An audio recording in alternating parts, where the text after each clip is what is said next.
예, 하나님께도 영광 올려드립시다. 감사합니다.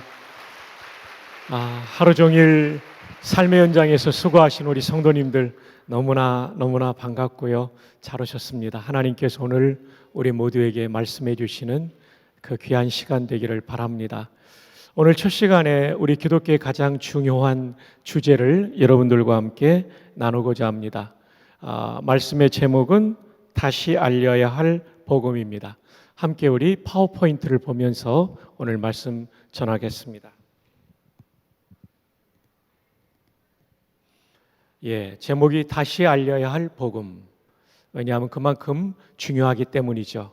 이 제목은 1절에서 나왔습니다. 형제들아, 고린도 교회 성도들에게 말합니다. 내가 너희에게 전한 복음을, 이미 복음을 전했다는 거죠. 너희에게 알게 하노니, 여기에 빠진 단어가 있다면 다시라는 말이죠. 다시 알게 하노니. 왜냐하면 복음이 정말 중요하기 때문이죠. 자, 그러면 복음이라는 말의 뜻은 무엇일까요? 복복자의 소리음 또는 소식음이라는 단어를 씁니다. 그래서 복된 소식이 되는 거죠. 영어로는 good news라고도 하지만 사실은 한 단어를 주로 쓰죠. 우리가 가스펠 또는 가스플로 발음하는 단어죠. 이 단어는 영영사전에 보면 복되다라는 뜻을 가진 God, 신이라는 뜻도 있지만 복되다라는 뜻이 고대 영어에 있습니다. 그 다음에 알파벳 철자를 뜻하는 스펠, 이것이 고대 영어에는 이야기 또는 소식이라는 뜻이 있었습니다.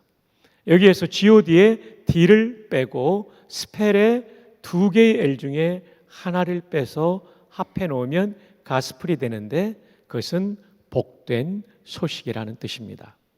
신약 성경이 기록된 언어를 그리스 말이라고 하는데 헬라 문명 속에서 발전했기 때문에 헬라어라고도 합니다. 헬라어로는 복음이라는 단어가 유앙겔리온입니다. 한번 따라해 보실까요? 유앙겔리온. 발음이 너무 좋습니다. 유앙겔리온. 이 단어는 좋다, 복되다라는 뜻과 앙겔리온, 소식이라는 뜻이 합해졌어요. 역시 그 뜻도 복된 소식이 됩니다. 근데 우리 목사님들이 보시는 키텔 사전, 편저자의 대표자의 이름을 따서 키텔 사전이라고 부르는 이 사전에 보면 복음이라는 단어의 뜻을 여러 가지로 설명하는 중에 그 하나가 전쟁에서 승리했을 때 그 소식을 알리는 것을 복음, 유앙겔리온이라고 불렀습니다. 이것과 관련해서 설명드릴 수 있는 것은 고대의 전쟁은 지금보다 훨씬 참혹했습니다. 전쟁에서 패배한 국가는 주민들 전부가 학살당하거나 아니면 노예로 살아야 했습니다. 우리는 민주주의 국가에 살기 때문에 노예가 얼마나 비참한지를 모르죠. 1세기의 노예는 말할 줄 아는 짐승이었습니다. 노동력을 착취당하고 비인간적인 대우를 받는데 전쟁에서 패배한 국가의 국민들은 일평생을 노예로 살거나 아니면 죽어야 했죠. 그런데 전쟁에서 이겼다는 얘기는 죽지 않아도 되고 노예가 되지 않아도 된다는 것이기 때문에, 그 참혹한 노예가 되지 않아도 된다는 것이기 때문에 너무나도 복된 소식, 좋은 소식, 이것이 유앙겔리온이죠. 자, 이런 전쟁의 승리의 소식과 관련해서 제가 제2차 페르시아 전쟁으로 재구성을 해보았습니다. 제2차 페르시아 전쟁은 BC 490년에 있었습니다. 두 나라 사이의 전쟁이었습니다. 그 당시에 최강대국인 페르시아, 우리 성경에 나오는 바사입니다. 바사왕 고레스가 칙령을 내려 그 백성들을 돌려보냈던 그때의 바사, 이게 페르시아입니다. 최강대국의 병사가 2만 5천 명이 아테네를 침공한 것이었습니다. 지중해를 건너올 때 승리에 대한 확신이 있었기 때문에 그들은 승전 기념비를 깎아서 올 정도로 승리에 대한 확신이 대단했습니다. 반대로 이에 맞서 싸웠던 아테네는 도시국가라는 약소 국가였고 병력이 10,000명밖에 되지 않았습니다. 누가 보더라도 이 전쟁은 페르시아 승리로 끝날 것으로 예측되었던 것이죠. 여러분이 아테네 시민이라면 얼마나 불안했을까요? 이 전쟁에서 우리가 패배할 가능성이 매우 높고 그 결과 우리는 시민들 전체가 학살당하지 않으면 노예가 될 것이라는 불안한 마음을 가지고 전쟁의 추이를 지켜보고 있었습니다. 이 전쟁은 마라톤 평야에서 벌어졌고 이것이 근대 올림픽의 마라톤 경기의 유래가 되었죠. 근데 감사하게도 아테네군의 지휘관이 밀티아데스라는 아주 뛰어난 장군이었습니다. 이분이 우리가 비록 약하지만 페르시아에게도 약점이 있을 것이라는 가정을 하고 페르시아군에 대한 정보를 수집해 보니까 페르시아군은 전면은 매우 강하지만 측면이 다소 약하다는 것을 간파합니다. 그리고 전투가 시작되자 모든 아테네의 전투력을 측면에 집중함으로써 이 페르시아 군대를 괴멸시킵니다. 이 전투에서 페르시아군의 전사자가 무려 6,400명, 아테네군의 전사자는 단 192명으로 기적적인 승리를 거두게 되죠. 얼마나 기뻤을까요? 그리고 죽음처럼 고통스러운 시간을 보내는 아테네 시민을 위해서 병사 하나를 선발합니다. 그 이름이 파이데 피디스. 그는 약 42km를 논스톱으로 달려가 아테네 도심에 이르러 외칩니다. 헬라어로 유앙겔리온 유앙겔리온 아데나이 에니케산, 우리말로 옮기면 복음이다 복음이다 아테네가 이겼다. 아테네 시민들은 여러분처럼 잠자코 앉아있지는 않았을 것입니다. 죽지 않아도 되고 일생을 노예로 살지 않아도 되니까 얼마나 환호했을까요? 이제 제가 다시 한번 헬라어로 외칠 테니까 여러분이 아테네 시민의 심정으로 돌아가 환호해 주시면 좋겠습니다. 유앙겔리온 유앙겔리온 아데나이 에니케사. 감사합니다. 너무나 여러분들이 너무나 강사를 도와주셨습니다. 그리고 아테네 시민들의 심정을 공감해 주셨습니다. 이 유앙겔리온이라는 단어는 복권에 당첨된 그 정도의 기쁨이 아니라 죽을 사람이 죽지 않게 된 것이고 일생을 비참한 말하는 짐승으로 살아야 될 노예가 될 사람이 자유인이 된 것이죠. 이 단어를 하나님께서 신약 성경의 기록자들에게 예수님이 하신 일을 설명하는 단어로 사용하게 하셨습니다. 우리는 66권의 성경이 정확무한 하나님의 말씀이며 글자 하나도 하나님이 축자 영감하셨다는 것을 믿습니다.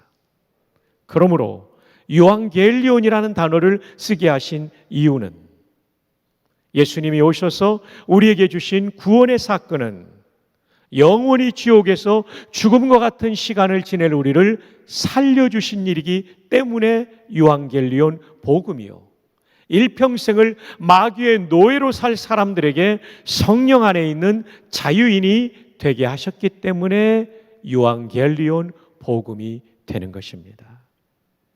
이것이 신약 성경에 얼마나 많이 나옵니까?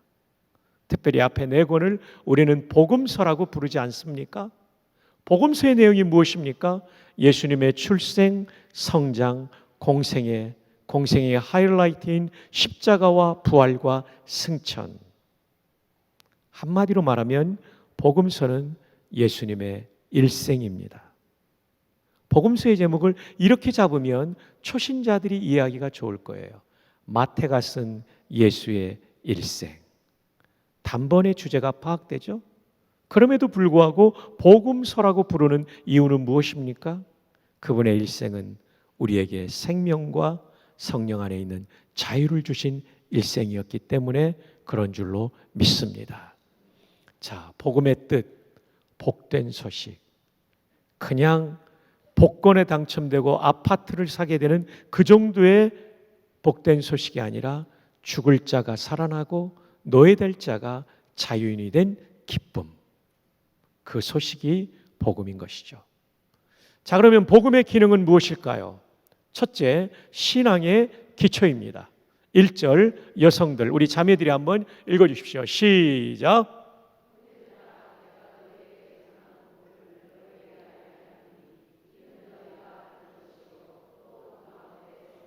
복음을 알게 하는데 이는, 이 복음은 너희가 받은 것이요.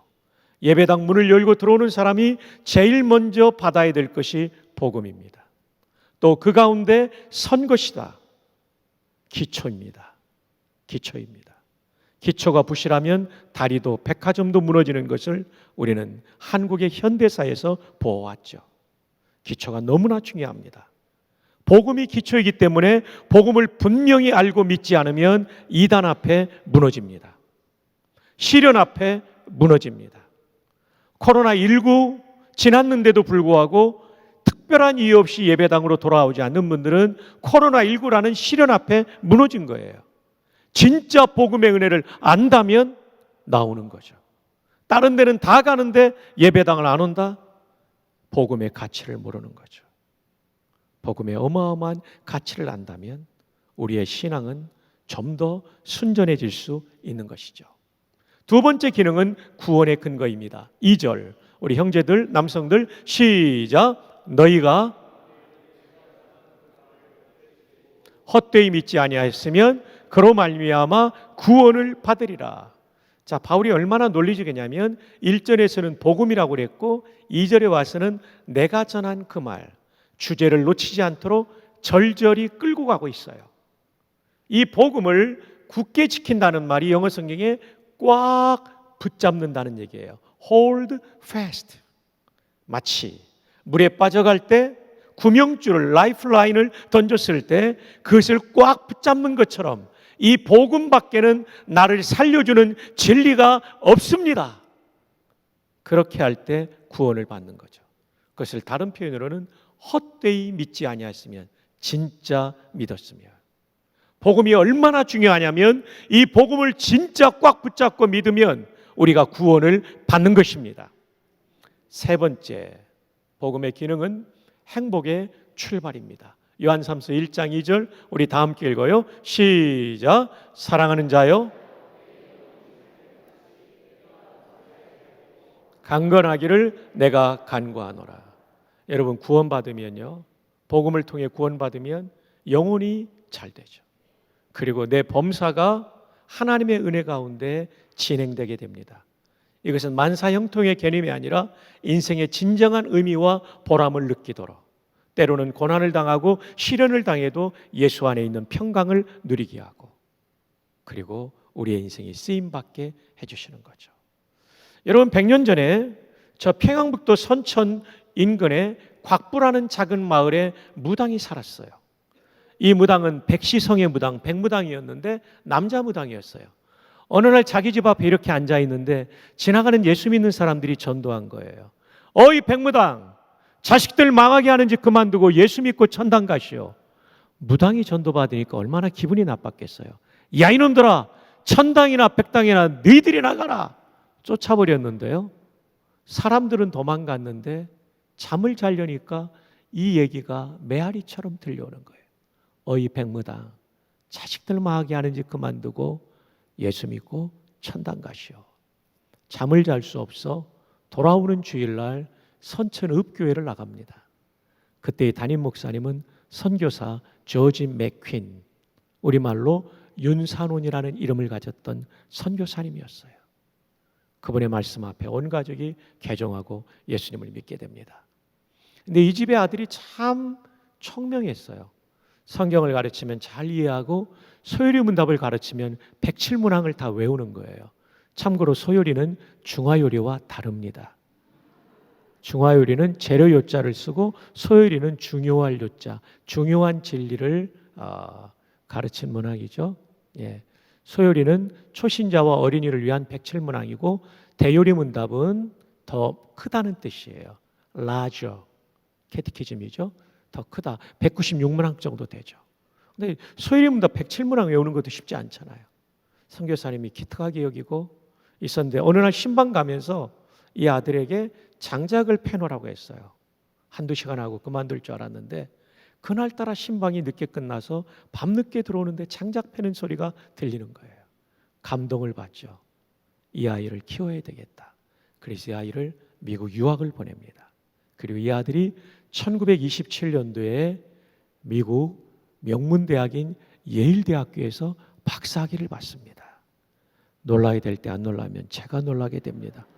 지금도 예일대학교에서 박사학위 받는 거 얼마나 힘든 일입니까? 그리고 귀국에서 연희전문학교 교수가 돼요. 6.25 때는 문교부 장관이 돼요. 군목제도를 만드는 일에 한경직 목사님과 함께 이승만 대통령을 설득한 분이 돼요. 종로 5가에 있는 군선교연합회 초대 이사장이 돼요. 1957년도에는 연희대학교와 세브란스 의대가 합쳐져서 연세대학교로 출범할 때 초대 총장이 되죠. 그분을 만나보시겠습니다. 용재 백낙준 박사입니다. 무당의 아들이었어요. 자기도 어쩌면 무당으로 일생을 끝낼 사람이었지만 복음을 받아들이고 그의 인생은 정말 의미 있는 인생을 살아가게 된 것이죠. 여러분, 10년, 20년을 보면 몰라도 30년, 40년을 보면 복음을 받아들인 사람의 인생이 저마다의 부르심에 따라 얼마나 의미 있게 쓰임 받습니까? 복음의 세 번째 기능은 행복의 출발입니다. 지금까지 복음의 뜻, 두 번째 복음의 기능 말씀드렸습니다. 세 번째로는 복음의 내용입니다. 오늘 성경은 복음의 내용이 십자가와 부활이라고 말씀드립니다. 말씀하십니다. 자, 3절 우리 자매들이 한번 읽어주십시오. 시작.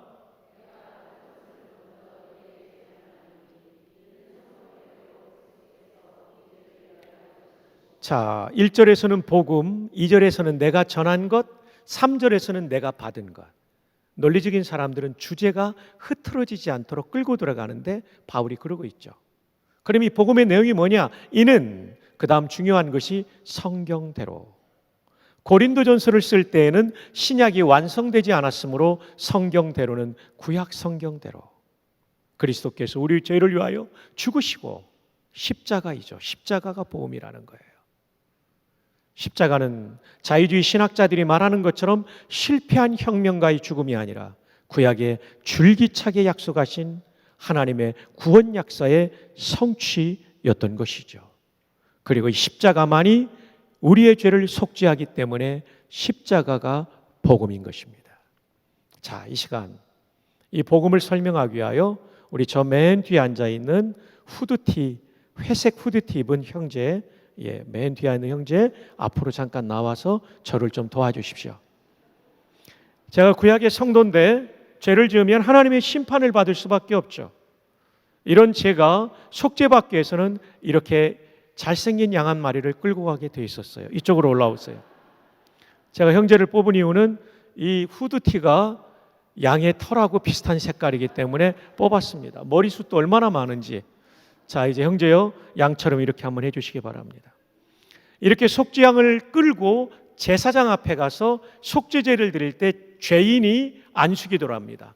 두 손을 이렇게 포개고 양의 머리에 손을 얹고 기도해요. 하나님, 저의 이 죄는 하나님의 심판을 받아 마땅합니다.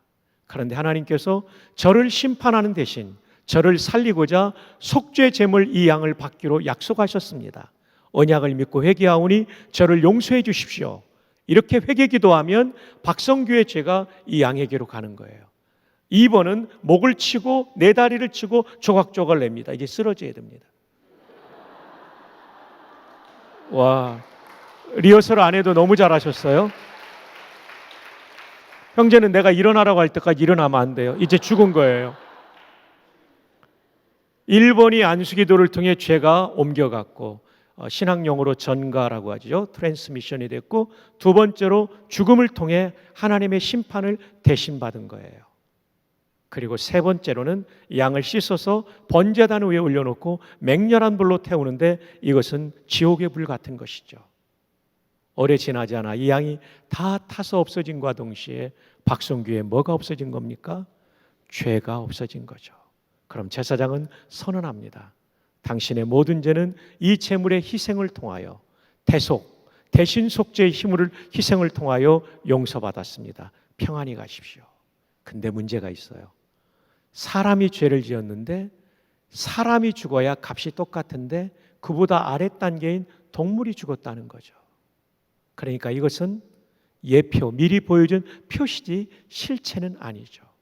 사람이 죄를 지었으면 누가 죽어야 되냐면 사람이 죽어야 되고 그 사람은 죄 없는 사람이어야 되는데 모든 사람이 죄를 범하였다는 로마서 3장 23절의 말씀처럼 대신 죽어줄 놈도 없고 연도 없기 때문에 하나님께서 자기 아들을 인간의 몸을 입혀 이 땅에 보내신 것입니다. 그래서 니케아 신조 AD 325년 니케아 신조는 예수 그리스도는 참 하나님 100% 디비니티를 가지신 참 하나님 100%의 신성을 가지신 참 하나님 동시에 완전한 인간 참 인간 100% humanity 100%의 인성을 가지신 참 인간으로서 우리의 죄를 대신하셨다. 저는 여러분의 죄를 대속 못해요. 저도 죄인이니까. 예수 그리스도만이 그 십자가만이 우리의 죄를 속죄하는 줄로 믿습니다. 그래서 세례요한은 예수님이 팔레스타인 땅을 걸어가실 때 이렇게 외칩니다. 보라! 세상 죄를 지고 가는 하나님의 어린 양이로다. 사람이 지나가는데 양이라고 부른 이유는 속죄제사의 개념을 가지고 고백한 거죠. 그것은 사람의 양이 아니라 하나님의 어린 양, 하나님이 준비한 완벽한 제물이라는 뜻이죠. 그래서 예수님은 십자가에서 돌아가시면서 내가 다 이루었다. 우리의 속죄를 완벽하게 성취하셨다는 것입니다. 헬란말로 테텔레스타이, 텔레이오 동사의 앞에 태가 한 번 더 붙으면 완료간이라고 불러요. 헬라어는 완료 동사를 만들 때 동사의 맨 앞에 어간 그것을 한 번 더 앞에 붙이면 완료 동사가 돼요. 텔레이오인데 테를 하나 앞에 더 붙이면 테텔레스타이 완료 부정사가 되죠. 완전히 이룬 거예요. 더 이상 덧붙일 것이 없는 것이죠. 십자가가 복음인 이유는 거기서 우리의 죄가 완전히 속죄되었기 때문입니다. 여러분 제가 군목을 있을 때 뉴욕을 처음 갔었는데 미 육군사관학교와 또 그 전에 펜타곤을 방문하러 갔었는데 뉴욕에서 자동차를 정지 상태에서 엔진을 5분 동안 켜놓으면 $3,000 벌금이 들어요. 그때 제가 느낀 게 있어요. 미국 살려면 미국 법을 지켜야 되고 중국 살려면 중국 법을 지켜야 되고 천국 살려면 어떤 법을 지켜야 돼요? 천국 법을. 그 천국 법이 이렇게 대신 죽음으로써 용서받는 대속의 법이에요. 그것이 바로 십자가죠. 제가 이 수고하신 형제를 위해서 선물을 갖고 왔어요. 형제님 이제 일어나세요. 형제님 너무 고마워요. 식사 한번 하세요. 너무 고맙습니다. 사랑합니다. 큰 인물이 되실 겁니다. 형제님 그거 11조 꼭 하고 쓰세요. 네, 5,000원 꼭 하셔야 됩니다. 10에 2조 해도 괜찮아요. 네. 자, 여러분 제가 십자가를 설명합니다. 십자가가 왜 복음이냐면 십자가만이 이렇게 우리 죄를 속죄하는 하나님 나라의 방식이기 때문에 그런 거예요. 잠시 저를 비춰주시기 바랍니다. 한국 불교의 가장 존경받는 스님이었던 분은 성철 스님입니다. 이분은 정말 수행을 깊게 했던 분이죠. 그분은 영을 맑게 하기 위해서 20년 동안 생식만 먹었어요. 얼마나 힘들었을까요? 불에 익히지 않은 겁니다. 쌀은 그래도 먹겠지만 콩은 얼마나 비리겠어요. 얼마나 힘들었을까요? 그리고 10년 동안은 누워서 자지 않았어요. 고행을 위해서 앉아서 주무셨어요. 이걸 장좌, 오래 앉아있다. 불와 눕지 않는다. 장좌불화라고 그래요. 지금 한 명 정도가 장좌불화의 상태에 들어가셨는데 네, 일어나시면 깨어나시면 좋겠습니다. 네, 얼마나 고행을 많이 했습니까? 근데 이분이 돌아가실 때 한 유언, 불교의 표현으로는 그 열반송이죠. 맞아요. 고맙습니다. 누가 얘기하셨나요? 고맙습니다. 본인이 본인에게 큰 상을 좀 내려주시기 바랍니다. 제가 가져온 것이 다 떨어져가지고 미안합니다.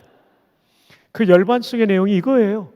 그렇게 평생을 수도를 잘했던 스님이 하신 얘기가 수많은 중생의 무리를 속였으니 중생은 득도 하지 못한 불쌍한 인간이죠. 내 죄가 수미산을 넘는다. 수미산은 실제 산이 아니라 불교의 전설 속에 나오는 산입니다. 높이가 112만 킬로미터. 웬만하면 안 놀라시네요, 여러분들. 에베레스트가 8.8km밖에 안 됩니다. 그 산을 넘는다.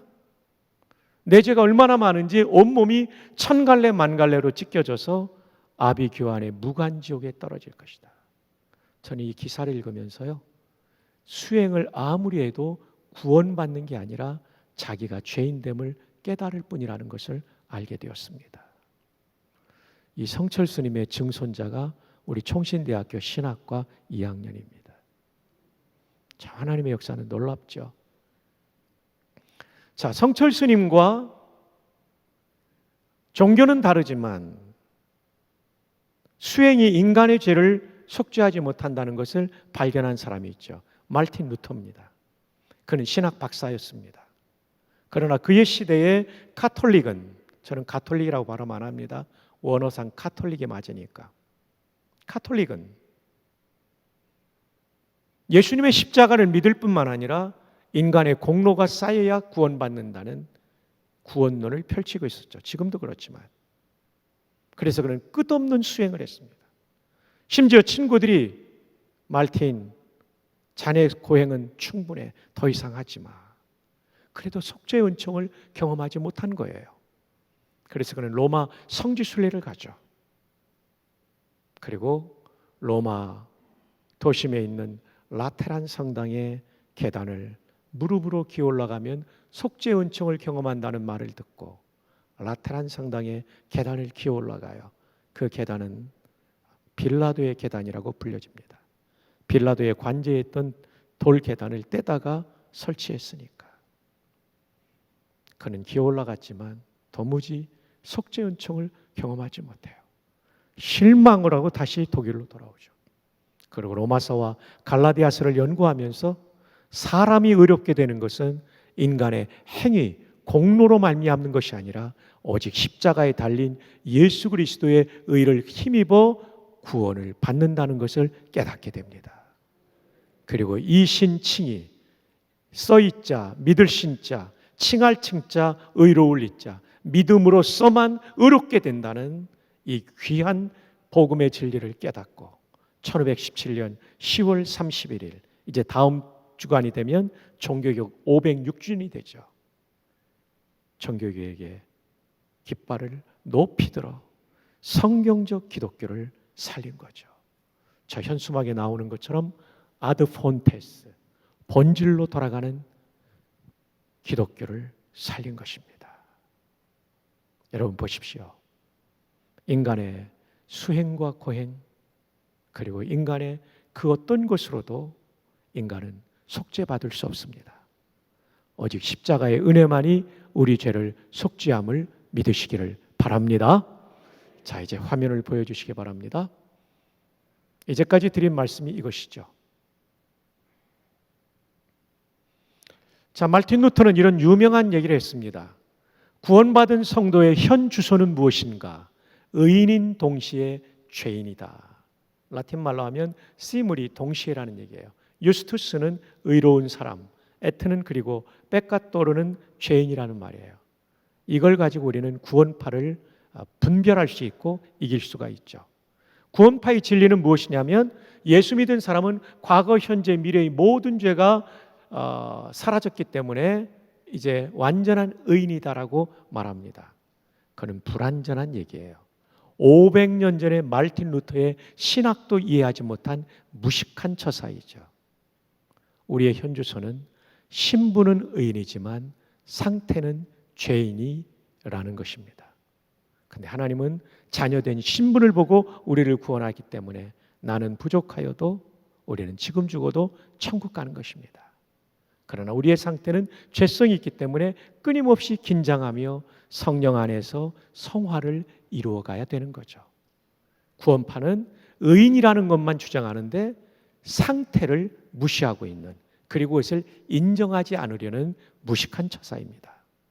한 걸음 더 나아가 말씀드린다면 우리가 예수님 믿을 때 용서받은 과거, 현재, 미래는 죄에 대한 책임을 용서받은 것입니다. 그런데 죄에 대한 책임, 죄책 외에 하나가 더 있는데 죄성은 여전히 우리한테 남아있는 거죠. 그래서 디모데전서 1장에 바울 사도가 뭐라고 말합니까? 나는 죄인 중에 개수였느니라입니까? 인이라입니까? 인이라, 현재형입니다. 제가 부산에서 군목할 때 아주 오래전의 일이죠. 95년, 6년쯤 구원파하고 논쟁을 할 때 이 말씀을 딱 들이대니까 그것은 과거 동사라고 그러더라고요. 근데 마침 제가 헬라어 성경을 가지고 있었어요. 그 사람이 헬라어는 몰랐지만 펼쳐서 말해줬어요. 이게 에이미 동사라는 것이 비동사 현재형입니다. 가더라고요. 구원파가 얼마나 무식한지 알 수 있죠. 우리는 신부는 의인이 되었는데 과거, 현재의, 미래의 죄가 다 용서받은 건 맞는데 그건 죄책입니다. 그러나 우리는 여전히 죄성을 가지고 있는 죄인이에요. 디모데전서 1장에는 바울 사도가 성화가 극도로 성취되었을 때, 죽기 전에 쓴 것이 디모데 전후서 아닙니까? 순교 전에 쓴 것 아닙니까? 그분에게 가장 성화가 많이 되었을 때 나는 여전히 죄인 중에 괴수다. 그럼 이런 질문이 생길 거예요. 바울 진짜 나쁜 사람이었네? 그게 아니죠. 바울은 이 자리에 있는 우리 모두보다 훨씬 더 성숙한 크리스천, 성화된 사람이었어요. 근데 아십니까? 의의 태양이신 그리스도 앞에 가까이 가면 갈수록 객관적으로는 다른 사람보다 깨끗하다 할지라도 내가 얼마나 추한 죄인인지를 알게 되는 거죠. 예를 들면 이 예배실에 불을 다 꺼버리면요, 여러분 얼굴에 있는 점 잘 안 보입니다. 근데요, 서치라이트로 쫙 비치면 여러분 점 다 보입니다. 갑자기 고개를 숙이는 분들이 계시는데 괜찮습니다. 바울은 그만큼 의의 태양이신 그리스도 앞에 가까이 나간 사람이었기 때문에 고백을 하는 거죠. 동시에 아무리 성숙해도 죄성을 완전히 이긴 사람은 없습니다. 그런데 감사하게도 우리의 죄성 때문에 구원을 포기하시는 분이 아니라 우리가 믿은 신분, 우리가 얻은 새로운 하나님의 자녀와 백성이라는 신분 때문에 우리를 구원해 주시는 거죠. 그렇다면 어차피 구원받을 거니까 마음대로 살자 이래야 될까요? 아니죠. 받은 구원이 너무나 크기 때문에 내 삶 속에 생각과 말과 행동에 거룩하지 않은 것을 하나씩 하나씩 십자가에 못 박고 예수님을 닮아가는 거룩한 순례의 여정이 우리 가운데 계속되어야 할 줄 믿습니다. 예수님을 믿는 사람들 가운데 이런 생각을 하는 분이 있어요. 예수 안 믿어도 깨끗한 사람 많은데 꼭 십자가를 믿어야 되는가? 이걸 이렇게 설명할 수 있습니다. 영어는 성경의 문화 속에 자라났기 때문에 성경적 개념을 가지고 있어요. 자, 1번 크라임은 정부에 의해 처벌받을 수 있는 불법적 행동, 도둑질, 사기, 폭행, 살인 이런 것들입니다. 두 번째 sin이라고 하는 죄는 하나님의 법을 위반한 것입니다. 하나님의 법을 위반한 것. 성경을 어기고 그 중에 가장 큰 것은 하나님을 믿지 않는 거죠. 왜냐하면 하나님께서 인간을 만드실 때 이사야 43장 21절의 말씀처럼 하나님을 찬송하게 하려고 우리 인간을 만드신 거죠. 이 찬송은 하나님을 예배하는 표현을 말합니다. 그 예배는 이렇게 모여서 드리는 예배뿐만 아니라 우리 삶의 현장에서 내 모든 삶이 하나님을 예배하는 삶이 되는 것. 근데 하나님을 믿지도 않고 하나님을 인정하지도 않아요. 이것은 창조의 목적에 어긋난 죄라고 말하고 있는 거죠. 그래서 하나님을 떠난 것이 죄의 뿌리라고 로마서 1장 28절 이하에 말씀하고 있죠. 우리는요, 뉴스를 통해서 죄하면 1번만을 들어왔습니다. 도둑질, 사기, 살인. 이것이 세뇌가 되어서 도둑질, 사기, 살인 안 했으면 나는 죄인이 아니라고 생각합니다. 기억하십시오. 한번 따라해 볼까요? 세상에서 제일 큰 죄는 하나님을 믿지 않는 것이다. 맞습니다. 하나님을 믿지 않는 것만으로도 도덕적으로 아무리 깨끗하게 산다 할지라도 그 사람은 죄인입니다. 그래서 로마서 3장 23절에 모든 사람이 죄를 범하였다고 하는 것이며 모든 사람에게는 십자가가 필요한 것입니다. 믿으시면 아멘. 마크 미텔버그는 시카고의 윌로우 크릭 교회 전도 책임자였습니다. 그는 이렇게 말합니다. 타종교와 기독교의 차이는 뭐냐면 타종교는 구원을 받으려면 하라는 거예요. 고행도 하고 여러 가지 공로도 쌓으라는 거예요. 감사하게도 기독교는 그분이 다 이루셨다. 엄청난 차이죠.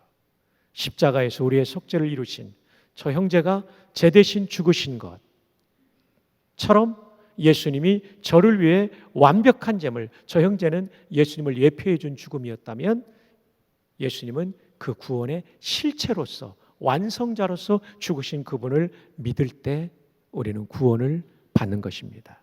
속죄를 받는 것입니다.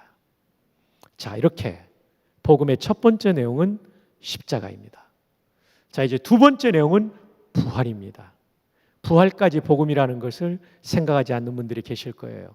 근데 오늘 본문에 분명히 4절에 부활까지 복음이라고 말합니다. 자, 함께 읽어볼까요? 시작.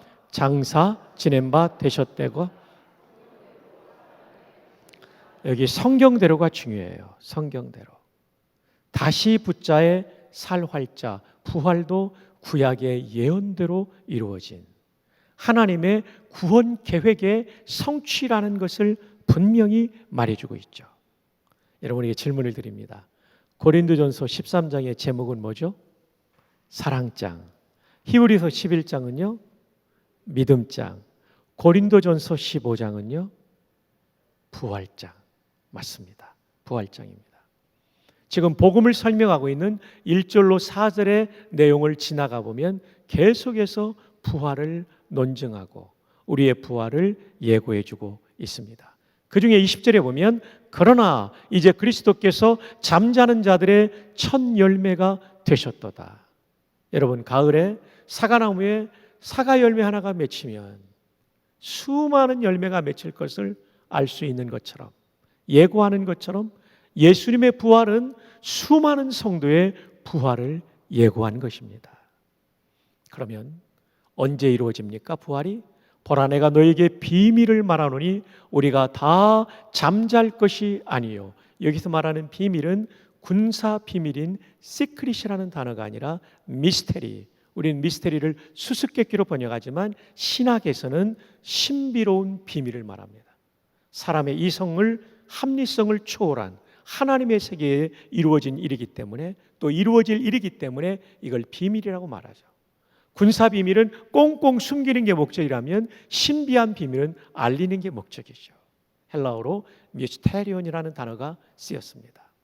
자, 우리가 신비로운 일이 있는 걸 알려주는데 우리가 다 잠잘 것이 아니요, 땅에 안장된 채로 지내는 것이 아니요, 마지막 나팔에, 역사의 마지막은 예수님의 재림을 의미하죠.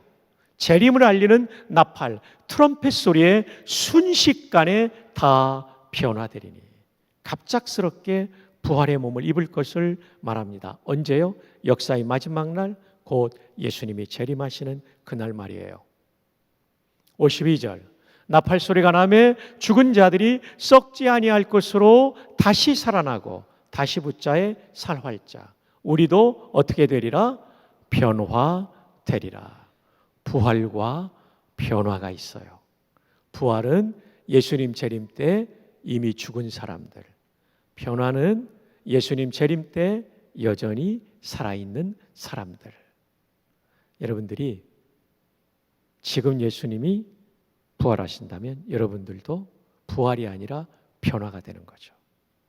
다시 붙자에 살활자니까 부활은 죽은 자가 살아나는 거예요. 살아있는 자가 부활의 몸과 똑같은 상태로 바뀌는 것은 변화라고 하는 것이죠. 자, 이 부활의 몸의 상태를 42절은 이렇게 말합니다. 썩을 것으로 심고 썩지 아니할 것으로 다시 살아나고. 지금 우리 몸은 썩을 몸입니다.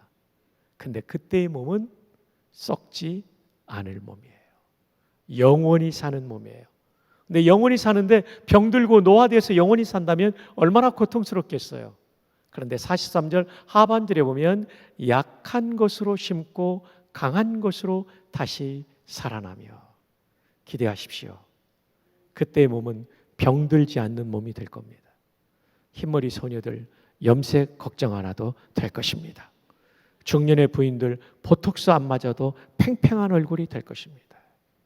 우리 교단의 표준 문서, 신앙과 교리의 표준이 되는 문서, 그것은 웨스트민스터 신앙 고백서인데 총 33장으로 구성되어 있는데 제32장에 사후 상태와 성도의 부활에 대해서 이렇게 말합니다. 분명히 박성규는 박성규로 부활하는데 가장 완전한 몸으로, 가장 멋진 몸으로 부활할 겁니다. 여러분, 성도들이 서로 알아볼 거예요. 근데 이렇게 예뻤나? 와, 이렇게 멋있었나? 이런 몸으로 부활된다는 겁니다. 아멘을 한 명밖에 안 하네요. 여러분, 이게 얼마나 놀라운 복입니까? 여러분의 몸이 완전한 몸을 입게 될 것입니다. 그런데 거기에 완전함이 하나 더 추가되는 것은 43절 전반절이에요. 욕된 것으로 심고 영광스러운 것으로 다시 살아나며.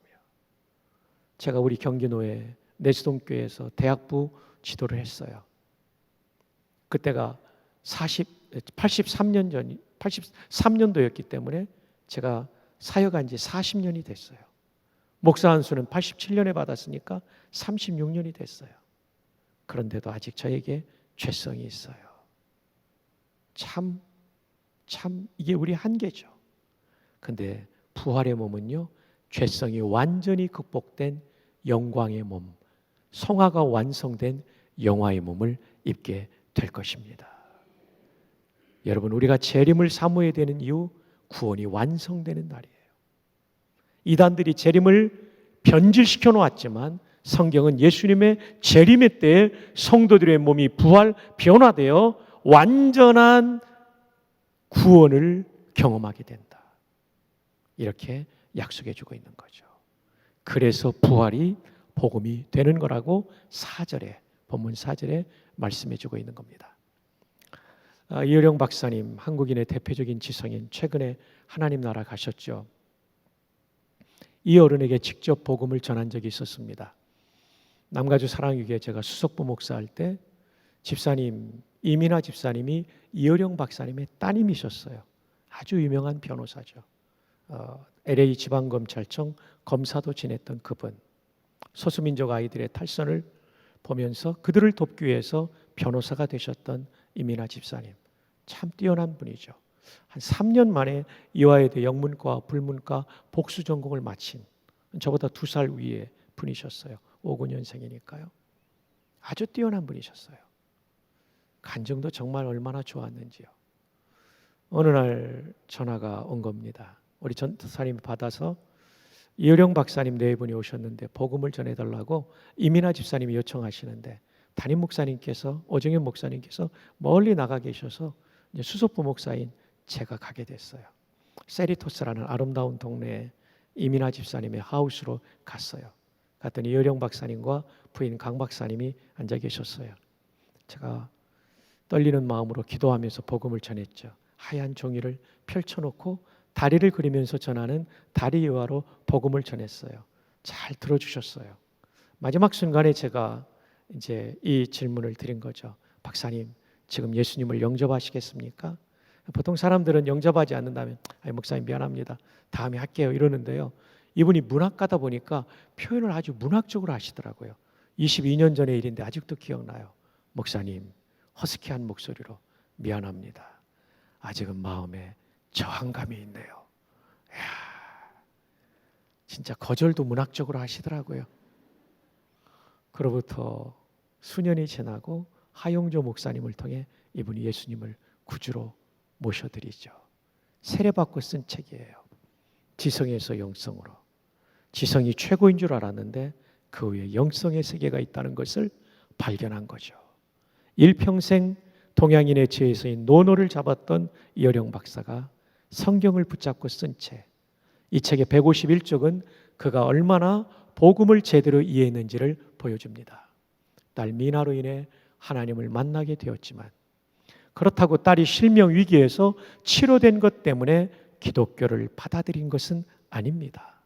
그런 기적은 목적이 아닙니다. 지금 하나님께서 병을 고쳐주셔도 언젠가는 누구나 죽게 됩니다. 그러므로 지상의 진짜 기적은 단 하나, 부활과 영원한 생명뿐입니다. 아멘이죠, 진짜. 지금 치료받아도 부활했던 나사로처럼 다 죽어요.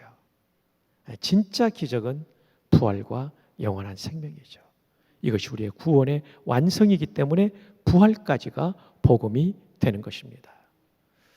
자, 이제 십자가 부활이 복음인 것을 도표로 만들었습니다. 이거는 기말고사에 나올 수 있는 문제입니다. 그러나 여러분들은 우리 대학의 학생이 아니시기 때문에 시험은 면제되겠습니다. 다만 그만큼 중요하다는 얘기입니다. 우리 인생의 정말 중요한 순간은 죽음이라는 순간이에요. 저도 죽고 여러분도 죽어요. 아멘 안 해도 다 죽어요. 근데 우리는 죽음하면 눈에서 보이지 않으니까 사라졌다, 없어졌다라고 생각하는데, 성경적 개념의 죽음은 그것이 아니라 분리입니다. 죽음이라는 단어가 타나토스고 여기에 학문이라는 로지를 붙이면 죽음하게 되죠. 타나톨로지. 영어의 60%는 헬라어와 라틴어에서 왔죠. 그런데 이 타나토스라는 죽음이라는 단어, 이 단어의 근본적인 뜻은 분리, separation입니다. 성경은 세 종류의 죽음을 말하죠. 첫 번째로는 영적 죽음. 예수 믿기 전에 우리 상태를 영적 죽음이라고 말하죠. 에베소 2장 1절에 허물과 죄로 죽었던 너희. 예수 믿기 전에 우리 죽었다는 거예요. 뭐가 죽은 걸까요? 우리의 정신이 없다는 얘기인가요? 그게 아니에요. 하나님과 내가 영적으로 분리된 상태. 그래서 하나님의 은혜가 흘러들어오지 않고 구원의 생명이 흘러들어오지 않는 차단된 상태, 하나님과 분리된 상태가 영적 죽음인데, 예수를 믿을 때 예수님이 중보자가 되셔서 분리를 연결시켜주죠. 생명이 흘러들어와 하나님의 자녀가 되는 거죠. 죽음은 분리인데 예수를 믿음으로 영적 죽음이 해결됩니다. 두 번째 죽음은 조금 이따도 설명할 육신적 죽음입니다. 이것은 내 안에서 일어나는 분리예요. 영혼과 육신이 분리되는 거죠. 이것도 예수 믿으면 해결됩니다. 나중에 부활함으로써 몸이 완전한 몸으로 살아나 영혼과 연합되니까요. 세 번째 죽음은 성경에서는 둘째 사망이라고도 합니다. 왜냐하면 영적 죽음 빼고 육신적 죽음부터 설명하면 이게 둘째 사망이 되는데, 둘째 사망은 뭐냐면 지옥에 들어가는 거예요. 또 사망하니까 지옥에서 없어진다 이 뜻이 아니에요. 하나님과 완전히 분리되어서 다시는 구원받을 길이 없는 상태, 저주와 심판을 받는 거죠. 저 형제가 저 대신 죽었는데 대신 죽은 이 은혜를 받지 않으니까 내가 거기 가서 처벌받는 거죠. 지옥에서 영원히 하나님과 완전한 분리로 다시는 구원받을 수 없는 상태에서 영혼을 보내는 저주와 형벌의 상태가 영원한 죽음, 지옥을 의미하는 겁니다. 이거는요, 이때는 예수를 믿을 수 없기 때문에 극복될 수 없는 거예요. 우리가 복음을 전하는 건 살아있을 때까지 유효하기 때문에 우리가 힘써서 복음을 전해야 되는 것이죠. 자, 그럼 여기서는 편의상 육신의 죽음을 상정해서 말씀드리겠습니다. 우리 몸이 죽을 때 분리가 나타납니다. 영혼과 육신이 분리되고 육신은 다양한 경로로 분해의 과정을 겪게 됩니다. 그리고 영혼은 즉시 둘 중에 하나로 가게 되는데, 십자가의 복음을 믿은 사람은 천국으로 가게 되고, 십자가의 복음을 믿지 않고 자기의 죄를 속죄받지 못한 사람은 지옥으로 떨어지게 돼 있는 거죠. 여러분, 누가복음 23장에 보면 42절에 십자가상의 강도가 그런 고백을 예수님께 해요. 예수여, 당신의 나라에 임할 때 나를 기억하소서. 그러자 예수님이 즉시 말합니다. 이 짧은 고백만 받고 오늘 네가 나와 함께 낙원에 있으리라. 천국 간다고 말씀하시는데 낙원이 천국이거든요. 그 짧은 고백에 이 천국을 데리고 가겠다는 구원의 은총을 베푸신 이유가 뭘까요? 짧은 고백이 사실은 놀라운 고백이에요. 당신의 나라라는 말은 예수님이 그 나라의 왕이라는 고백이고, 왕은 유대 개념에 메시아 개념이 있기 때문에 예수님을 메시아로 고백한 거예요. 그러니까 예수님이 지체 없이 오늘 네가 나와 함께 낙원에 있으리라. 여러분, 예수 믿는 사람은 죽으면 구천을 떠도는 게 아니고요, 즉시 천국 갑니다. 십자가상의 강도도 즉시 갔어요.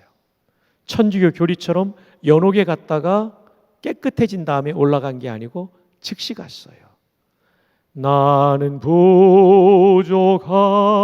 부족하여도 영접하실 터이니 함께 영광 나라 계신 임금 우리 구주의 주라. 우리는 부족하여도 우리 대신 속죄의 제물이 되신 예수 그리스도의 은혜로 말미암아 우리는 죽자마자 그 영혼이 천국 가는 겁니다. 지금 죽어도 천국 가요. 반대로 십자가의 은혜로 속죄받지 못한 사람은 죽으면 지옥 가죠. 거지 나사로와 부자의 비유 속에 이것이 담겨 있어요. 비유지만 진리죠. 부자도 거지 나사로도 죽자마자 갔습니다.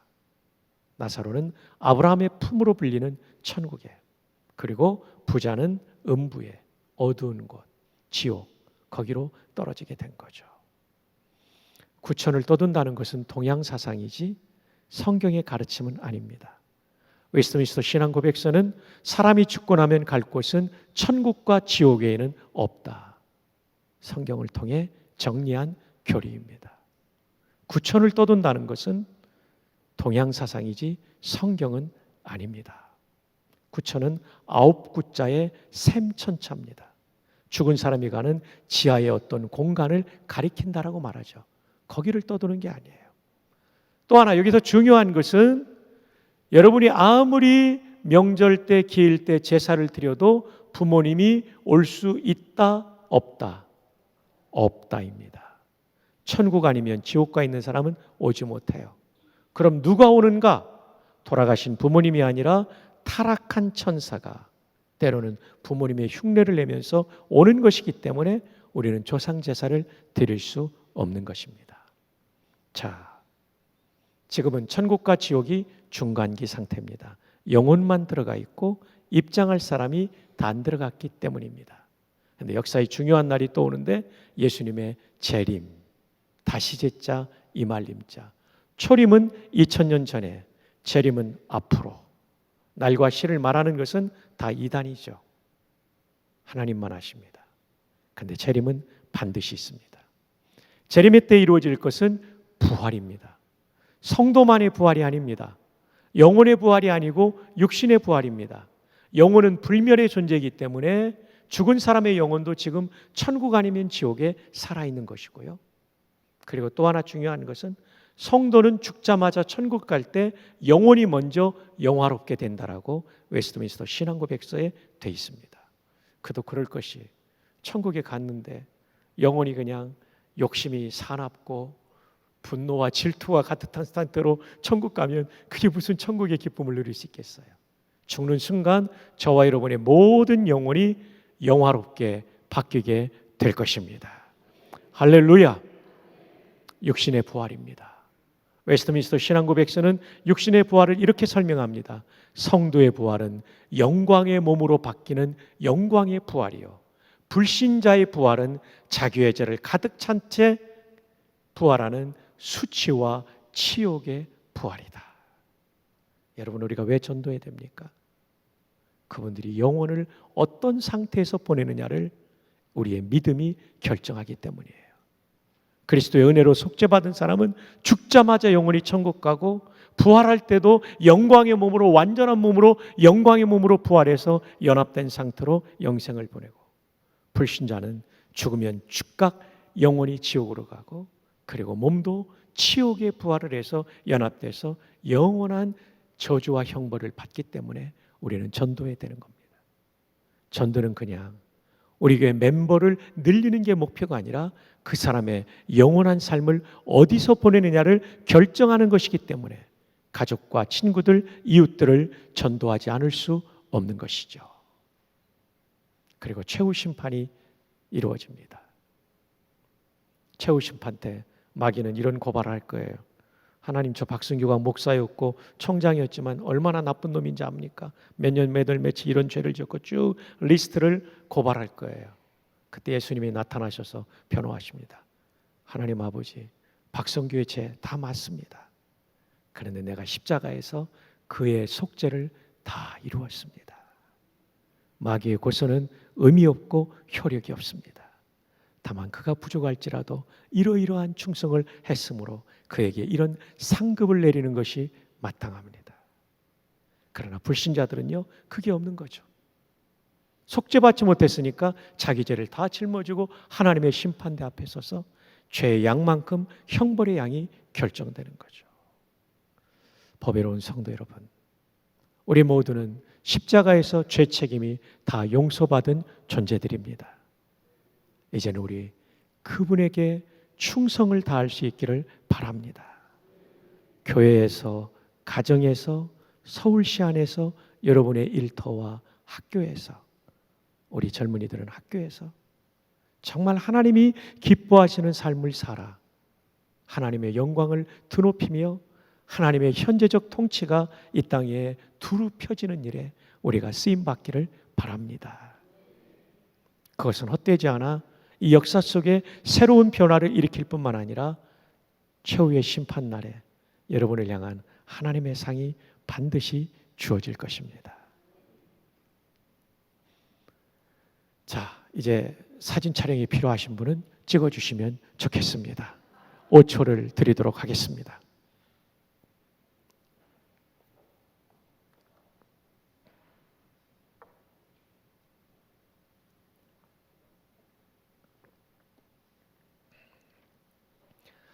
예, 카운트다운 들어갑니다. 5, 4, 3, 2, 1, 0.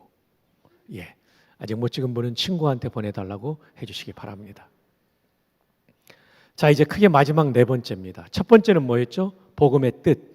두 번째로는 복음의 기능.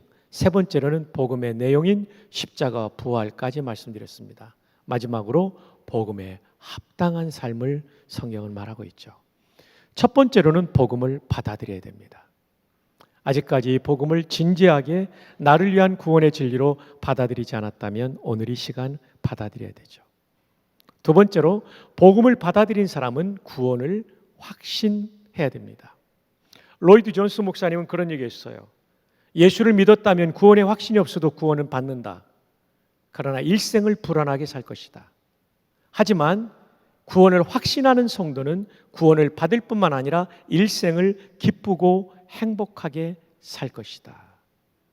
그의 로마서 강의 8장 3절로 4절 부분에 나와 있는 내용입니다. 그럼 구원을 어떻게 확신할 수 있을까요? 성경을 통해 확신하는 것이라고 요한일서 5장 13절이 말씀해 줍니다. 한번 따라해 보실까요?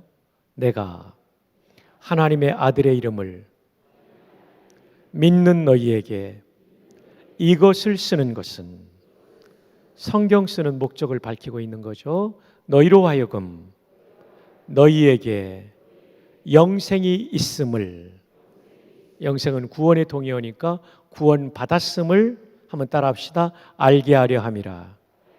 알게 할 뿐 아니라 확신한다는 뜻이죠. 따라서 구원의 확신은 기도응답과 여러 체험을 통해서도 할 수 있지만 가장 흔들리지 않는 확신은 성경 말씀이죠. 성경 말씀 어디예요? 굉장히 많이 있죠. 로마서 8장, 요한복음 3장, 5장, 뭐 너무나도 많죠. 디도서 3장 5절 너무나 많은데 그중에 대표적인 게 요한복음 3장 16절이죠. 함께 암송합시다. 하나님이 세상을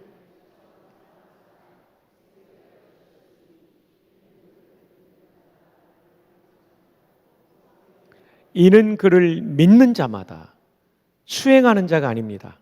공로를 쌓는 자가 아니라 믿는 자마다. 그래서 이신칭이죠. 믿음으로써 이렇게 되는 거죠. 믿는 자마다 지옥에서 멸망하지 않고 천국에서 영생을 얻게 하려 하심이라. 동시에 여기에는 요한복음 6장까지 연결하면 이 땅에서도 영생을 맛보게 하는 거죠.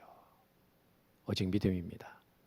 여러분, 예수님이 십자가에서 부활을 통해 이루신 이 구원의 진리를 여러분을 구원하는 진리로 믿으십니까?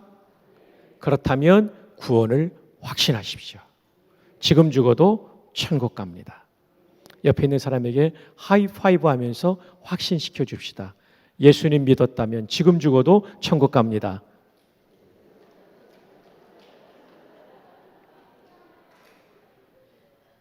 어떤 분들은 지금 죽어도 천국 갑니까? 그러면 그걸 제가 어떻게 알아요? 죽어봐야 알죠.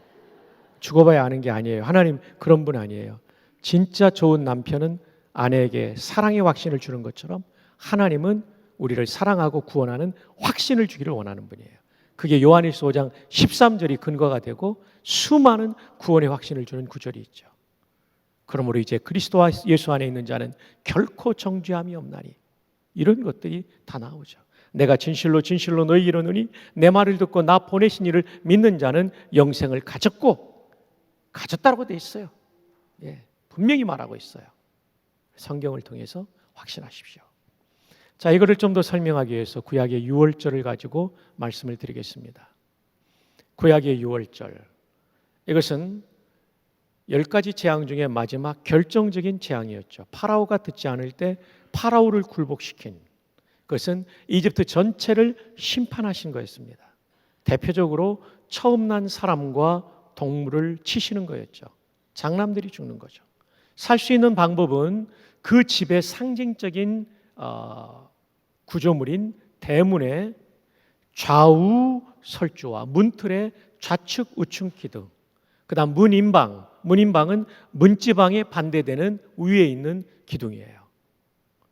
좌우 설주와 인방에 저 아들이 죽은 것처럼 속죄양의 피를, 대속의 피를 발라놓으면 심판의 천사가 건너갔어요. 구약학 교수였던 김희보 박사님, 우리 존경하는 원로 목사님과 저의 스승이시죠. 이영배 목사님 때도 계셨나요? 그때는 은퇴하셨죠. 김희보 박사님이 그런 수업 시간 중에 얘기를 하셨어요. 문틀의 좌우 설주와 인방에는 피를 발랐는데 왜 문지방에는 안 발랐을까? 아무도 대답을 못할 때 김 박사님이 그러셨어요. 문지방에서 양을 잡았기 때문에 거기는 이미 피가 쏟아져 있었다. 그러니까 문틀 전체가, 그 집의 상징인 문틀 전체가, 도어 프레임 전체가 속죄양의 피로 얼룩져 있었던 거죠. 심판의 천사가 올 때 이 피를 보면 건너뛰었어요. 왜냐하면 이미 심판이 치러졌기 때문에. 저 아들이 여기서 비참하게 죽음으로써 제사장이 말했잖아요. 당신의 죄는 다 속죄받았습니다. 평안히 가십시오. 저 아들이 참 오늘 중요한 일 했어요. 너무 고마워요. 그런데 베드로서는 이렇게 말합니다. 예수님을 믿는 것을 마음의 핏부림을 받는 것으로. 그렇습니다. 예수를 믿은 우리는 우리 마음의 문틀에, 도어 프레임에 좌우 설주와 인방과 문지방에 피가 뿌려진 존재죠. 마음에 핏부림을 받았다. 그래서 우리는 건너뛰게 되는 거죠.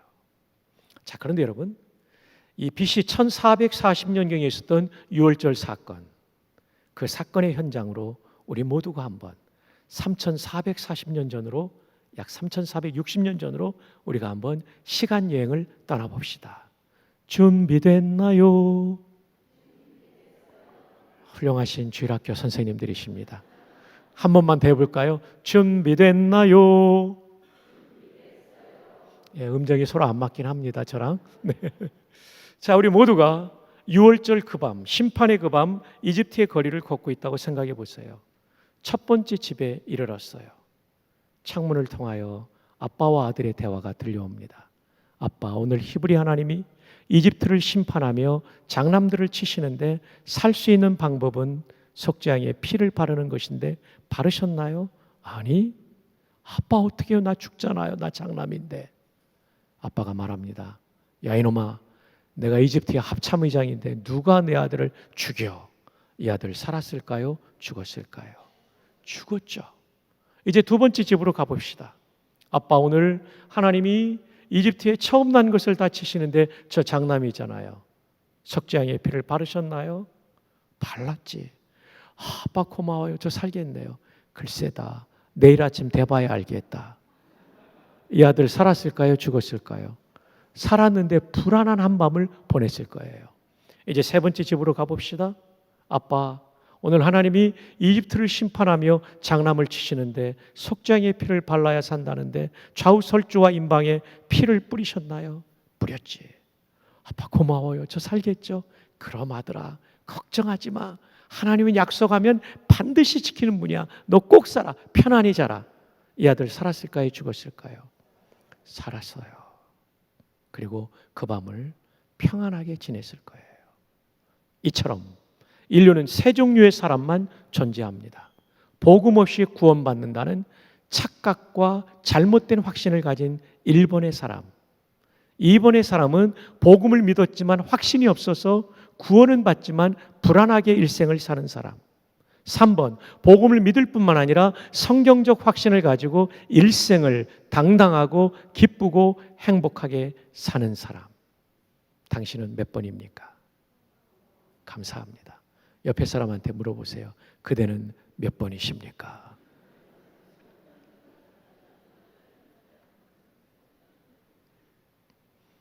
오늘 2번이신 분은 3번으로 옮겨가길 바라요. 손들라고 안 할 테니까 가면 돼요. 1번이신 분은 몇 번으로 가야 될까요? 충성. 가끔 잘 못 따라오는 성도는 2번이라고 그래요. 2번을 갈 필요가 없어요. 예수님 믿고 바로 확신까지 가는 거예요. 와, 이쪽 분들이 굉장히 고마운 분들이네요. 이쪽 일부 분들도 그렇고.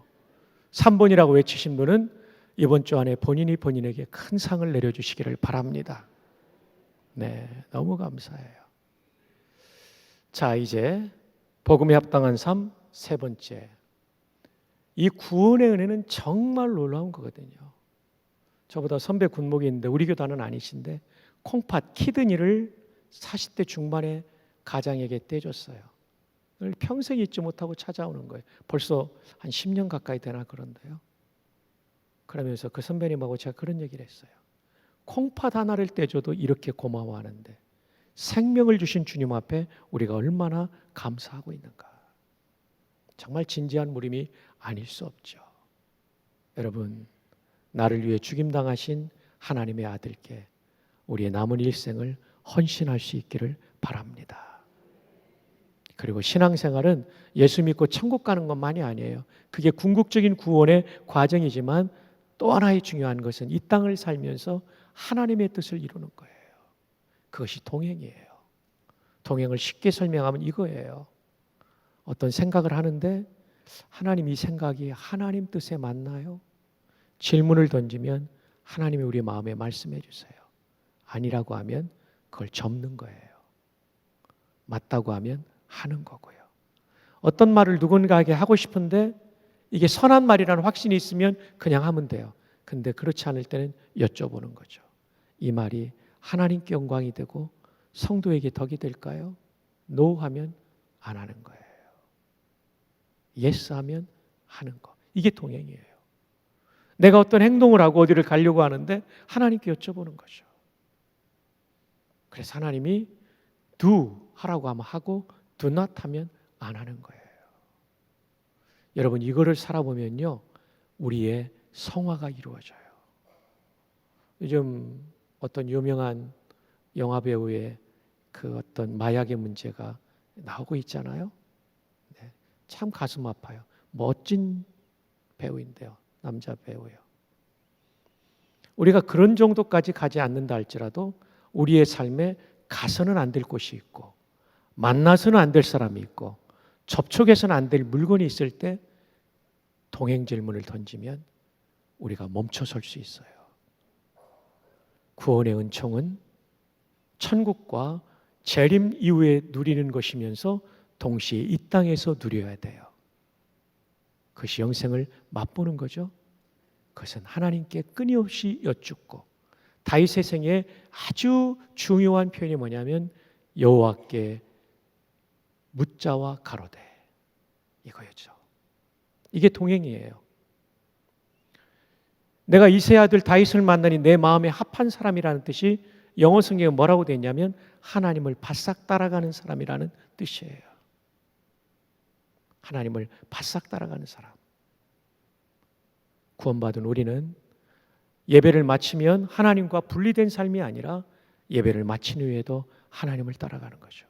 그리고 내 생각과 말과 행동이 하나님 뜻에 맞는지. 이게 구원받은 성도의 기가 막힌 삶이죠. 법외로운 여러분, 꼭 이 삶을 살기를 주님의 이름으로 축복합니다. 그리고 전도해야 돼요. 멤버를 늘리는 목적이 아니라 정말 그분의 인생과 영원한 삶을 위하여 우리는 정말 안타까운 마음을 가지고 그분들을 살려야 됩니다. 믿으시면 아멘. 그렇게 할 마음이 있으면 아멘. 이제 거의 마쳐갑니다. 어느 날 설교를 준비하면서 생명의 양식을이라는 성가곡을 생명의 떡이라고 말씀하시는 요한복음의 본문을 강의하면서 예화로 준비했어요. 자, 여기에 제목이 본래는 라틴어예요. 라틴어는 동양권의 한자처럼 서구권에 배운 사람들이 쓰는 언어죠. 파니스가 빵이에요. 생명의 양식을 할 때 양식이 빵, 파니스예요. 안젤리쿠스는 천사들의, 구약의 만나를 천사들의 양식이라고 불렀죠. 천사들이 전해준 그 양식이라는 거죠. 시편 78편의 옛 번역이가 그렇게 나옵니다. 파니스가 빵입니다. 이 파니스에서 영어 컴퍼니가 나오죠. 컴은 라틴어의 전치사 함께라는 뜻을 가진 부분입니다. 그러니까 컴퍼니는 빵을 함께 나눠 먹죠. 함께 일해서 돈 벌어서 빵을 나눠 먹는 게 회사죠. 또 컴퍼니는 친구라는 뜻도 있죠. 진짜 좋은 친구는 혼자 먹지 않고 같이 밥을 나눠 먹죠. 여러분, 전부 옆에 우리 귀한 성도들이 앉으셨는데 정말 좋은 친구가 되기 위해서, 교제를 위해서 이렇게 둘씩 인사합시다. 한 달 안에 밥 한 끼 대접하겠습니다. 이게 친구라는 단어의 영어 단어의 라틴어 의미입니다. 함께 빵을 먹는다. 이게 친구입니다. 꼭 비싼 음식 안 먹어도 되죠. 자, 그런데 이 가사가 우리말로는 이렇게 되어 있어요. 생명의 양식을 하늘의 만나를 마음이 빈 자에게 내리어 주소서.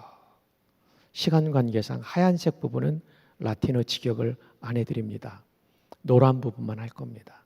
낮고 천한 우리 긍휼히 보시사 주여 주여 먹이어 주소서. 우리말 번역은 주님이 주어예요.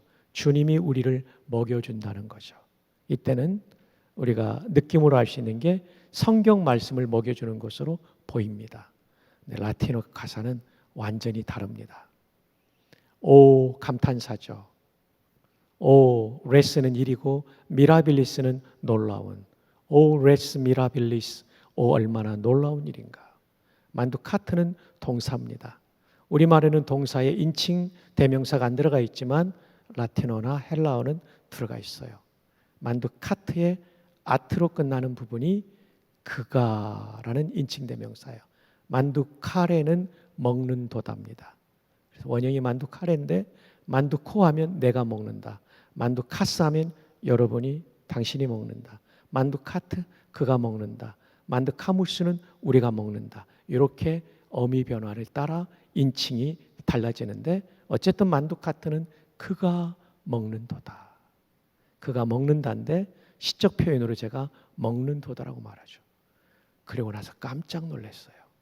그가 먹는 게 주님이에요. 주님. 성찬의 빵을 우리가 먹잖아요. 주님의 살과 피를 먹는 거잖아요. 이것은 어떤 의미냐면 물리적인 빵을 먹을 때 우리 입안에서 부서지고 깨짐으로 그 빵이 흡수되어 육신의 생명을 주듯 십자가에 달리셔서 부서지고 깨져 주신 생명의 빵이신 예수님의 희생을 통해 우리가 영생을 얻게 된 거예요. 제가 이 부분을 번역하다가 부전교회 목양실에서 얼마나 울었는지 몰라요. 그 다음 가사가 바로 저를 가리키고 있더라고요. 만두 카트, 그가 먹는 것 할 때 그 인칭대명사 그에 대한 주어가 뭐냐면 그 다음 문구예요. 빠우페로가 가난한이에요. 두 번 나오죠. 세르부스가 종이에요. 그러니까 가난하고 가난한 종, 그가 주님을 먹는다. 세르부스가 도미눔을 먹는 거예요. 세르부스는 종이고 도미눔은 주님인데 종이 주님을 먹는 거예요. 기가 막힌 일이죠. 그리고 후밀리스, 비천한 종이 먹는다. 세르부스가 생략되었죠. 반복을 피하기 위해서. 이방 종교는 신이 인간을 잡아먹지만 기독교는 신이 인간에게 먹힘당한 종교. 빵이 부서지듯 십자가에서 부서지고 으깨지신 그 주님의 그 도미누스의 희생 때문에, 목적격으로 도미눔이죠. 그 주님의 희생 때문에 우리가 영생을 얻게 된 거예요. 얼마나 감사하지. O res mirabilis manduca dominum pauper servus et humilis. 주님, 제가 가난하고 비천한 종입니다. 근데 주님의 십자가의 희생을 받아들임으로 제가 영생을 얻게 되었습니다. 제가 60이 넘었지만 다시 한번 제 인생을 송두리째 주님께 드립니다. 그날은 다시 한번 저 자신을 주님께 드리는 헌신의 날이었어요. 저뿐입니까?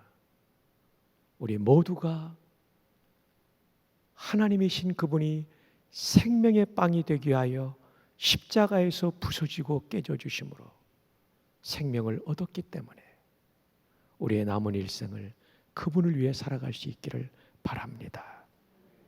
이것이 가장 가치 있는 일이 될 것입니다. 말씀을 맺습니다.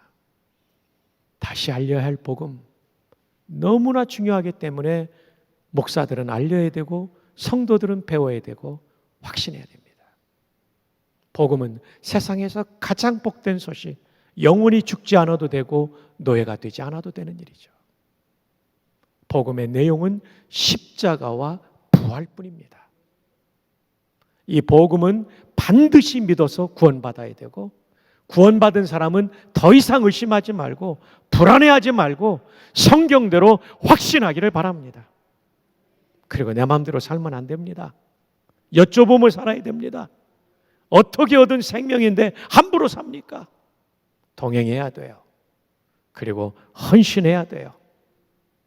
헌신은 구원을 얻기 위해서가 아니라 너무나 소중한 구원을 받았기 때문에 보답하기 위해서 해야 됩니다. 그리고 이 생명의 복음을 더 많은 사람이 받을 수 있도록 우리는 전도해야 되고, 안 되면 예배당으로 인도하고 담임 목사님의 말씀을 통하여 그분이 구원받는 일이 꼭 일어나도록 이 가을, 이 거룩한 결단이 우리 가운데 있기를 주님의 이름으로 축복합니다.